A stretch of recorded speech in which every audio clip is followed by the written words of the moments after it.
Fire সার্ভিসকে পোহাতে দেখছি। প্রথমত হচ্ছে আপনি দেখবেন যে ৫ তলা বা ৭ তলা ১০ তলা ভবনে এর আগেও আগুন লেগেছে। সেখানে ফায়ার সার্ভিসের যে লেডারগুলো আছে সেই লেডারগুলো উঁচুতে গিয়ে ভবনের ভেতরে পানি তারা দিতে পারেন এবং অনেক সময় জানালা ভেঙে বা গ্রিল ভেঙে সেখানে পানি দেওয়া সম্ভব হয়। তবে কারণ বাজারের ক্ষেত্রে এই প্রতিবন্ধকতাটা তৈরি হয়েছে।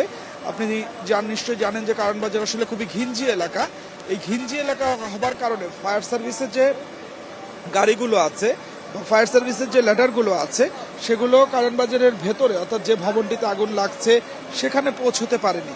পৌঁছতে না পারার কারণে মূলত ফায়ার সার্ভিসের কর্মীরা দোতলা উচ্চতায় গিয়ে দোতলার উচ্চতা থেকে ৫ তলা উচ্চতায় তারা আগুন নেভানোর জন্য পানি দিচ্ছে। আপনি নিশ্চয়ই দেখতে পাচ্ছেন। এই পানি আসলে কতটা কার্যকর হচ্ছে সেটি আসলে একটি বিষয়। তার কারণ হচ্ছে দীর্ঘ সময় ধরে আমরা দেখতে পাচ্ছি যে দোতলার উচ্চতা থেকে দাঁড়িয়ে তারা ৫ তলায় পানি দিচ্ছেন, কিন্তু সেই পানি আসলে খুব একটা বেশি ভেতরে প্রবেশ করতে পারছে না, যে কারণে ভেতরের যে আগুন জ্বলছে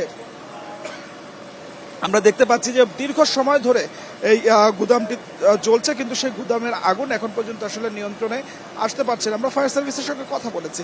ফায়ার সার্ভিসের কর্মী যারা বলছে তারাও এখন পর্যন্ত আসলে নিশ্চিত করতে পারছেন না যে কতক্ষণ নাগাদ এই আগুন তারা নিয়ন্ত্রণে নিয়ে আসতে পারবে, যেহেতু একদম সরাসরি আগুনে পানি দেওয়া সম্ভব হচ্ছে না, নিচে থেকে পানি দিয়ে আগুন নেভানোর চেষ্টা করা হচ্ছে। এবং এখানে আমরা শুরু থেকে আরেকটি বিষয় যেটি আসলে লক্ষ্য করতে পারছি সেটি হচ্ছে যে পানির এক ধরনের সংকট ছিল।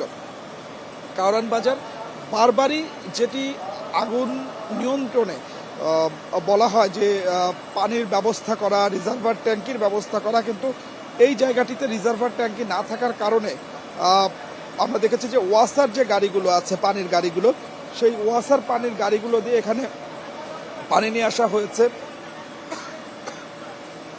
আরেকটি প্রতিবন্ধকতা তৈরি হচ্ছে সেটি হচ্ছে যে প্রচণ্ড ধোঁয়া এবং তীব্র বাতাসের কারণে এই যে ধোঁয়াটি আছে সেই ধোঁয়াটি আসলে ছড়িয়ে পড়ছে। সেই ধোঁয়া ছড়িয়ে পড়বার কারণে এখানে